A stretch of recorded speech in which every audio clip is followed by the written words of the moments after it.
Yeah, it's a pleasure to be here, and I was especially excited to be here. Like I think a month ago when we resurrected the Serpentine from the dead and recreated it here in Toronto. We sort of birthed the idea.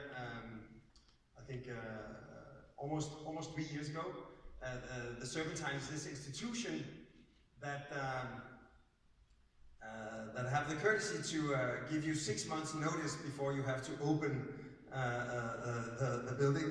So they basically they called us up right before Christmas holidays and said we were going to open the Serpentine in Kensington Gardens in London 6 months later, ruining everybody's Christmas holiday. And we thought, I think like around the same time I had a meeting with Ian about King Street, and I was just suggesting to him that maybe we should, maybe he would be interested in acquiring it and giving it an afterlife. So already from its starting point, we had this idea that it should be able to sort of be dismantled, and we thought of it. Essentially, you can say a pavilion is almost somewhere between a building and a piece of furniture. And we thought, what if we really sort of imagine the simplest element of architecture is the wall.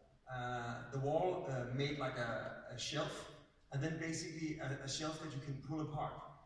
So essentially, it's a simple wall being unzipped to create two sides that start defining a space in between them. It becomes this sort of meandering path that has this sort of a program for events. And this is what it looked like. Its curves are actually shaped by the root zones of the trees that surround it. And this is how it sort of moved into like a radically different condition. I think maybe almost more striking with an unzipped wall surrounded by walls. In the heart of Toronto. And of course it became the framework for this exhibition Unzipped, where we try to sort of look at some of the sort of architectural agendas of the projects we've been doing, and of course culminating in our work on King Street. Again, it's to me sort of incredibly fascinating to see this sort of this piece of architecture or sculpture resurrected 2 years later with a completely different backdrop than what it had in London. So obviously this is actually the site where it sits today.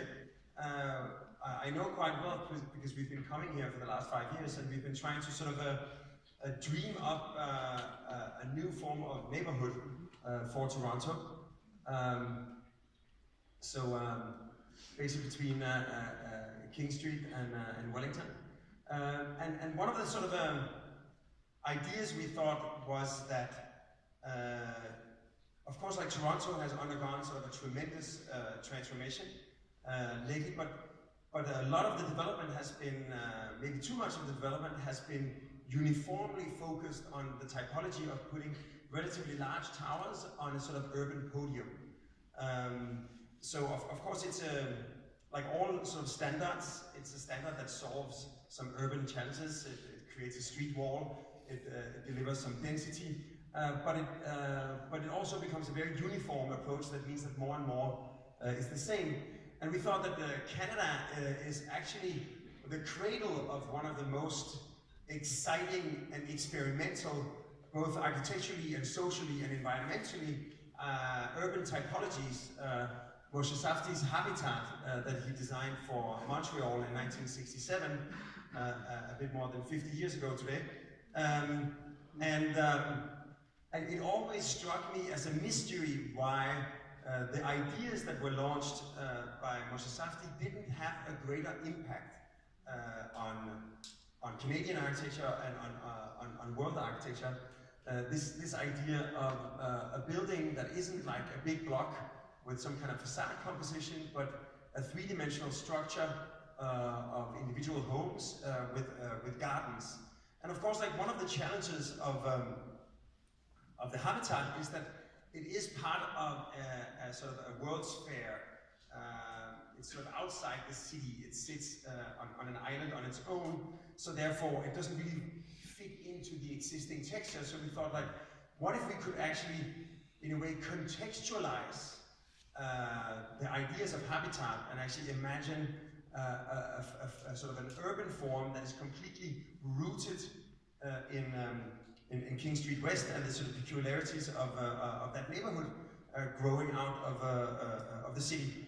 So, of course, like one of the things that are sort of very sort of striking about the neighborhood is the sort of the fact that it is sort of a transforming former sort of industrial neighborhood full of sort of warehouses, spaces for manufacturing, lofts, and it has all these laneways that have become sort of the eco niches for new kinds of urban life around King Street. So, so we thought, like, we wanted to somehow maintain that permeability. So we tried to imagine, if you can sort of see that a city block that would be porous and actually allow people to flow through, and actually create a series of additional laneways, sort of expanding and enhancing the urban structure and the sort of human scale that already is prevalent in the neighborhood. So we in a way started sort of also imagining that a handful of the buildings on the site are very charming historical structures that we wanted to preserve. And then, of course, like as we start preserving them, we end up sort of having to build next to them, over them, and around them. We imagine this sort of almost like a European city block that is broken open towards King Street. And then sort of to create additional openings and to ensure that an abundance of sunlight reaches all the way down to the life on King Street. We started sort of pushing certain areas down, lifting certain areas up, and this kind of relatively rational rectangular city block suddenly becomes this kind of pixelated or voxelated landscape. You end up having sort of a variety of programs, sort of public-oriented programs on the ground levels, ensuring a lively and sort of open and engaging streetscape and alleys and squares, spaces for working above, and then finally in blue the spaces where people can live. And as you can see, when, let's say, a typical tower on a podium has one or two penthouses, here you have maybe a third of the building mass actually houses that have access to their own terrace, and in addition all the other homes get balconies. So you have this sort of inside-outside. We also sort of allow the nature in the form of trees to not only exist on the street level, but actually to grow in a systematic way on this kind of man-made mountain range. So this was our first sort of a conceptual model. This is how we imagine it's going to look like in a couple of years. And you can see, like, in many ways, we wanted the existing buildings to be to have this sort of framework around them. The stepping sort of recedes, so you end up seeing the existing buildings framed by the new structure. It's almost like this kind of organic growth that starts climbing up. It recedes towards the back. It creates like these large accessible terraces on the roofs of the existing structures. And we thought sort of we wanted we thought it could be interesting to have a dialogue with the local materials, and almost like all of the really charming historical sort of warehouses or lofts are built with brick.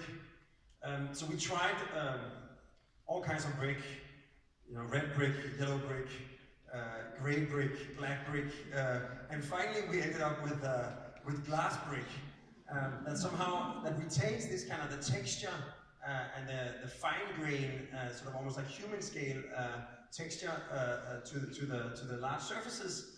And so you can say if our two sort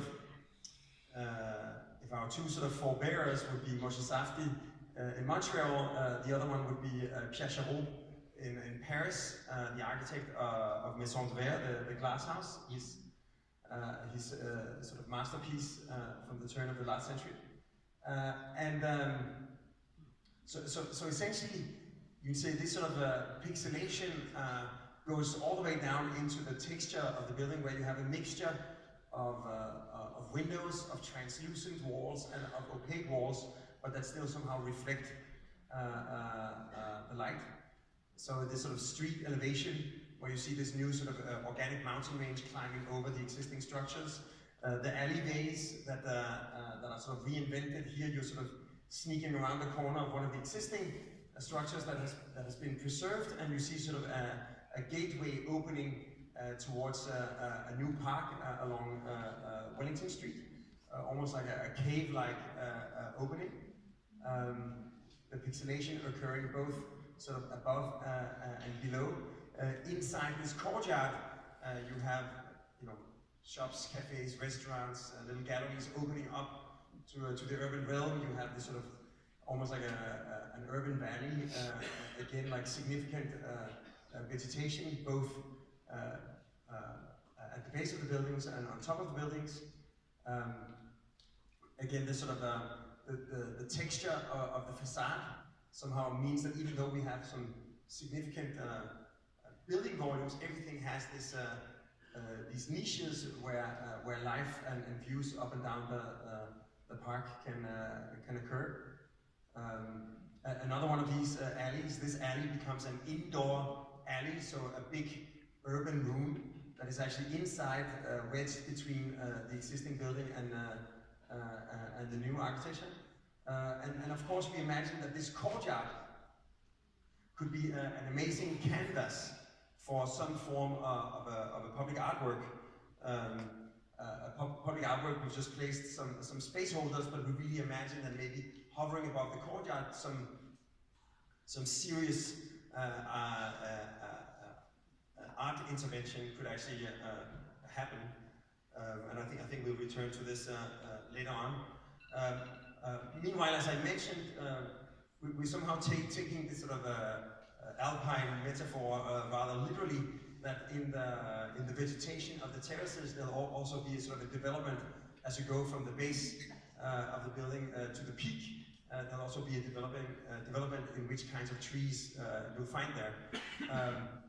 But this is not just some kind of a fantasy. We're really dedicated to actually ensuring that the terraces we provide and the amount of soil, the light conditions will actually be conducive for creating not just an alpine-like architecture, but also sort of this mountainous vegetation on the vertical walls and on the terraces.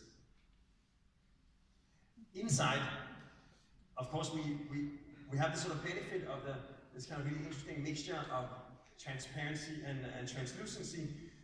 Also, we have a building that's composed of these room-sized elements.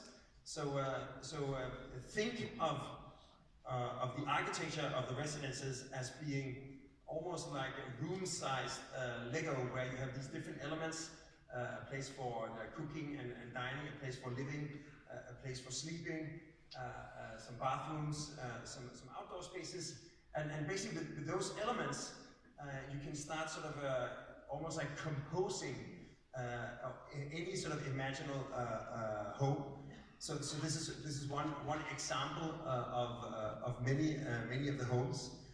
So like you see, if this is the same unit, this is sort of this entire family of friends. We also like this idea that if people are different, and we know they are, then why are so many apartments exactly the same?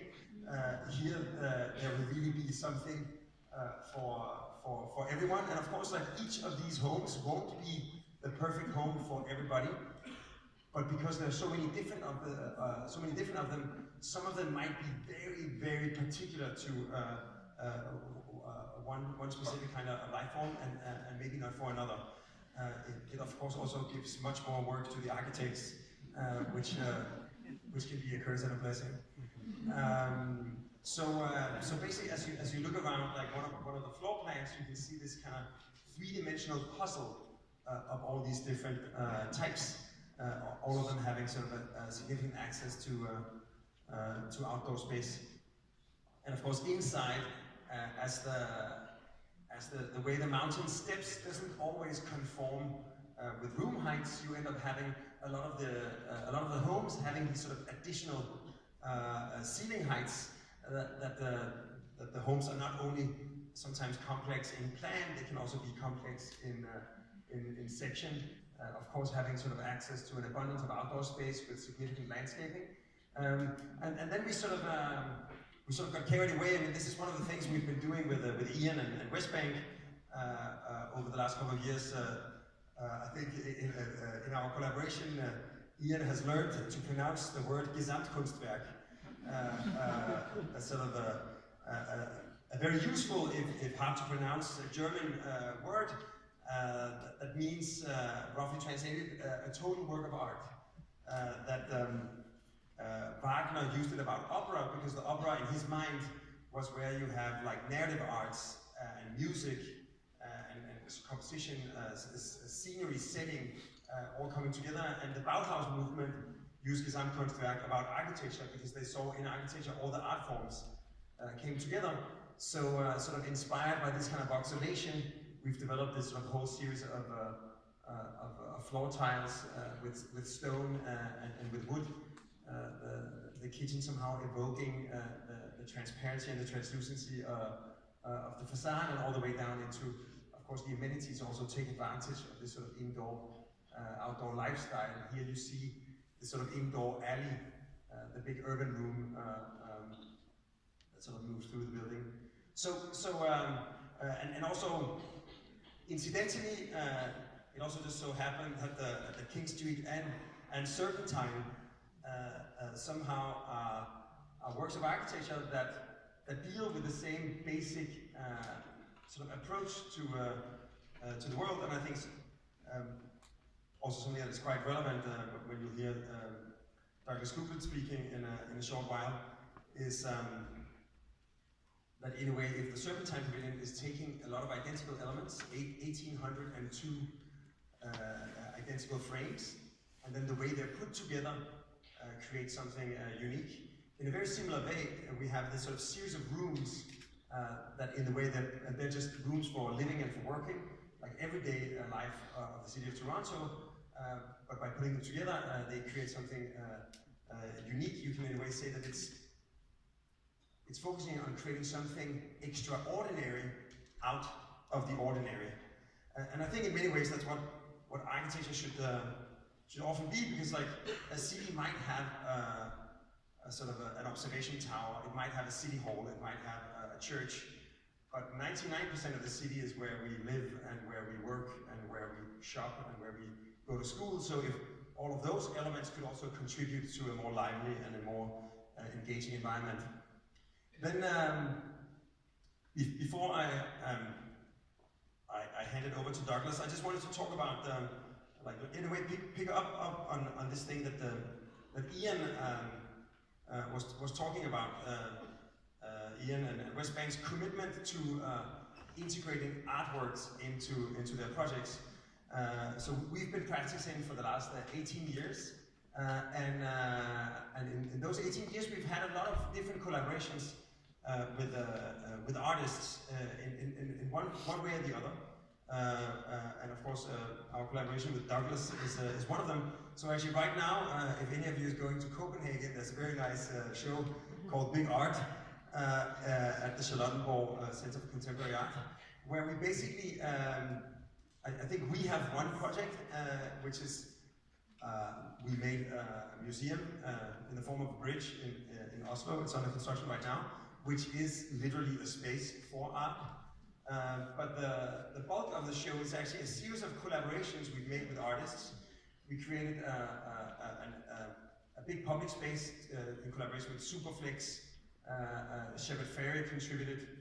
We designed the Danish Pavilion in Shanghai at the World Expo together with Jeppe Hein and Ai Weiwei, our our first project in Copenhagen, have these murals by Portuguese artist Victor Ash. We collaborated with Snarkitecture, Julie Eden Hardenberg, A-Kassen, and we're doing this major urban development with Thomas Saraceno, where his work of art is actually the largest structure in a big urban master plan, this kind of cloud city. And then we have these two projects that we've been doing with Ian, and Ian touched upon them, but I would just like to sort of, as an introduction to Douglas, maybe just like to show the thinking behind these two projects and how I believe that the way the art is integrated doesn't become like putting a nice statue on the square in front of the building, but really picks up on one of the core agendas of the overall urban and architectural idea and crystallizes it into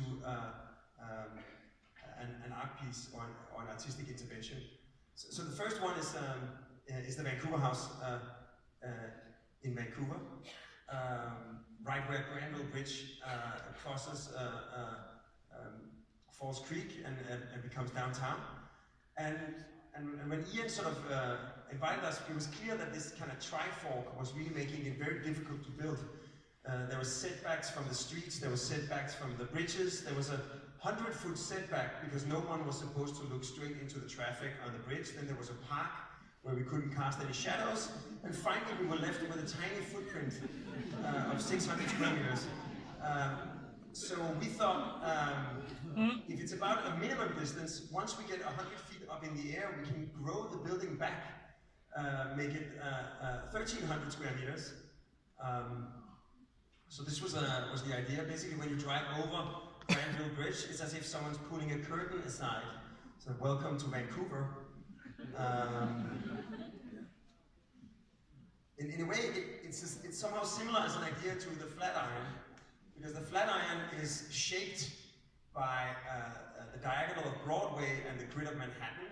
And it was this moment in Manhattan real estate history where real estate value plus the advent of the elevator and steel structure suddenly made a useless triangular plot into one of the most striking landmarks and the namesake of its neighborhood. So we're picking up there and just taking it one step further. It's almost like a weed growing through the cracks in the pavement and blossoming when it gets light and air.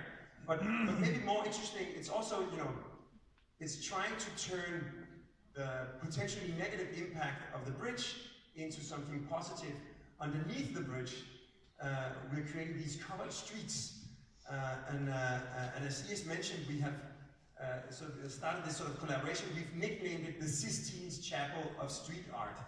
It's essentially an art gallery turned upside down with a series of Vancouver artists, where of course Rodney Graham's spinning chandelier becomes like a really, really striking landmark. But essentially this sort of idea of trying to reinvent a neighborhood, turn the negative impact of the bridge into a positive, because that actually becomes the canopy and the framework for the cultural and social life of this new neighborhood. And the building is under construction. This is how far it's gotten now. It's definitely a quite epic, gravity-defying piece of architecture, but very much shaped by the surroundings and how it reimagines the surroundings.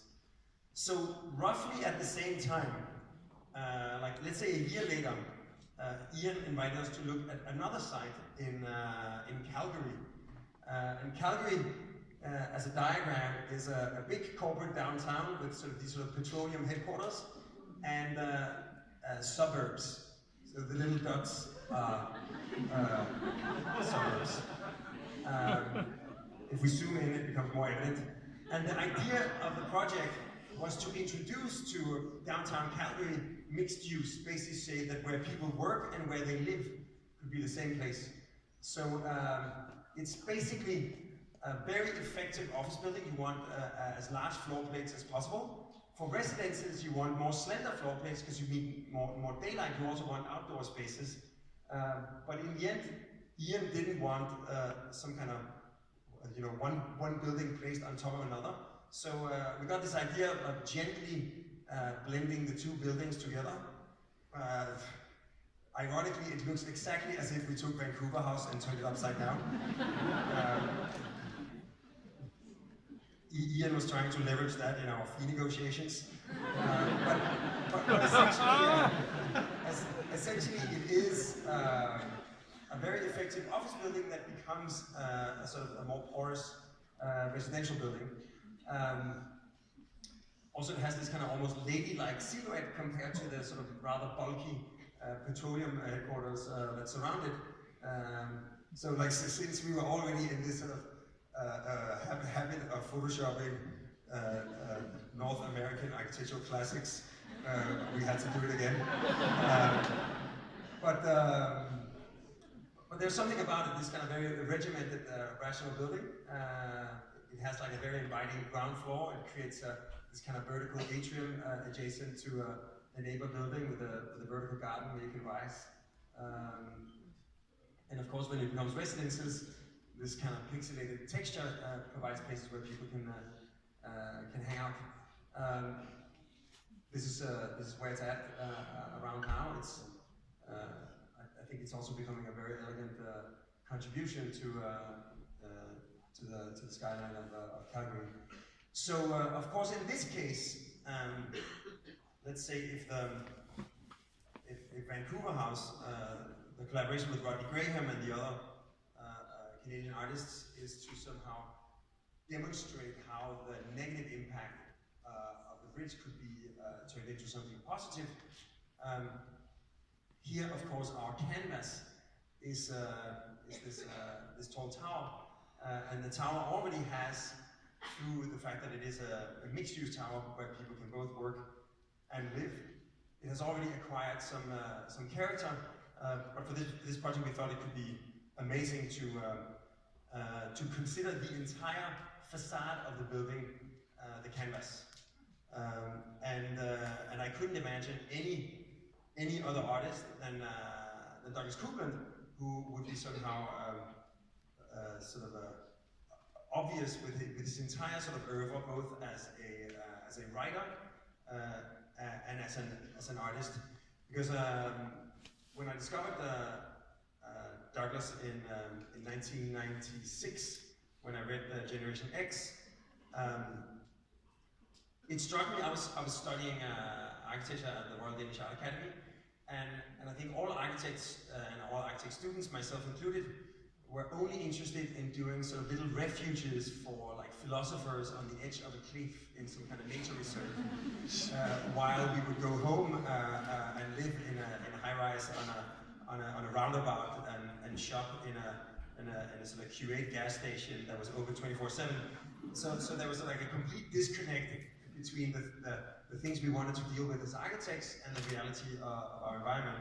And I think what I saw in Generation X and the authorship of Douglas was this sort of attention and insistence on discovering meaning in mediocrity, that the ordinary could actually contain the extraordinary. And you see it also in his artwork. Like a lot of the times he takes these kind of mundane artifacts and creates totems by stacking different circular elements from everyday life. So of course Douglas would be the logical choice for turning the entire facade of a high-rise in Calgary into a giant work of art. So with those words, Douglas Coupland.